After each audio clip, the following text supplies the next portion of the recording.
Vector and embedding weaknesses is the 8th vulnerability in the OWASP top 10 list for LLM applications. OWASP says weaknesses in how vectors and embeddings are generated, stored, or retrieved can be exploited by malicious actions, whether they are intentional or unintentional, to inject harmful content, manipulate model outputs, or access sensitive information. So let's break that down. Large language models like ChatGPT do not understand words like humans do. Instead, they turn words, pictures, and sounds into numbers. This process is called embedding. An embedding is a way of turning a word or idea into numbers the computers can actually understand. These numbers are called vectors. Think of vectors like lockers in huge school hallways. Each word gets its own locker. Words that are similar, like cat and kitten, are stored in lockers right next to each other, whereas words that do not go together, like banana and airplane, gets lockers far apart. This layout helps the LLM model figure out what you mean by what you are asking it to do. Just like how you would look in the right hallway to find a math book, the AI looks in the right area of its map to find related meanings. But this system is not perfect. Take the word bank. It could mean a money bank or financial bank, or the side of a river bank. If the AI picks the wrong one, it might give the wrong contextual answer.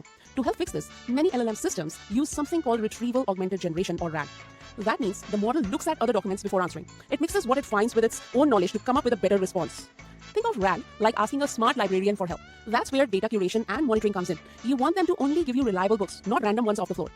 LLM models need to be set up the same way, with good sources, checked content, and careful watching for strange behavior.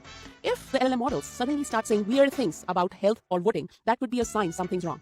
Now picture this, like using GPS. You trust it to get you to the right place. But what if someone gives it a fake map? You will still follow it, but you will end up being lost. You will end up going to a destination which you did not intend to go to. That's what happens when someone poisons the data in the vector space. Here's how attackers manipulate this vulnerability.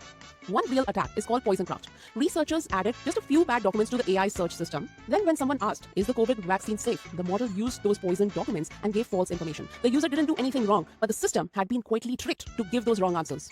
Another attack is called gaslight. This time, tiny false phrases were added across lots of documents. They were small, but enough to confuse the model. So when someone asked, how do I register to vote? It might give the wrong answer. The issue wasn't the question, it was how the AI saw those ideas on its map. Think of it like slipping fake facts into a school textbook. The student studies from it and gives answers based on wrong information they read without even knowing that they were being tricked.